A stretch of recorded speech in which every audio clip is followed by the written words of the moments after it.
Cognitive load theory was first introduced by John Sweller in 1998. This theory divides memory into two different parts, working memory and long-term memory. This theory tries to explain the limitations of working memory and how this relates to long-term memory. According to Heck, 2017, cognitive load theory says that because short-term memory is limited, learning experiences should be designed to reduce working memory load in order to promote schema acquisition. Cognitive load theory is a theory that tries to explain how people learn. It has several implications for teachers and instructional design. According to Spector et al., there are three different types of cognitive load. Intrinsic load deals with how naturally difficult the material is.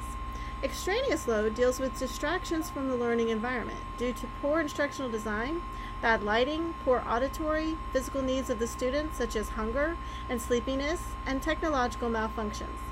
Germane load deals with how hard a student has to work at schema construction.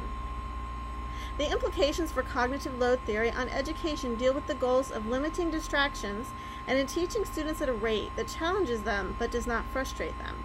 In 1956, G.A. Miller proposed that people can only hold 5 to 9 digits in their working memory at a time.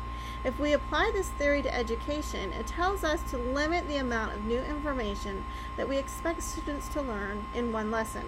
If we go beyond what students can absorb, then the extra material is just totally lost. This leads to the idea of focusing in on a few key concepts in each lesson. Cognitive load theory also reminds us to keep lessons short, minimize distractions, and break intrinsically hard information into smaller, more palatable chunks. As I was learning about cognitive load theory, a few questions came to mind. One relates to an effective technique that I have used when teaching elementary students. I have noticed that if I give young students something simple to do with their hands, such as color a picture, it increases their ability to concentrate on pure auditory material. This makes me wonder about the interplay in cognitive load between information that students take in through their different senses, such as visual, auditory, and kinesthetic. Another question that I have is whether or not students with ADHD have different ability levels for dealing with cognitive load.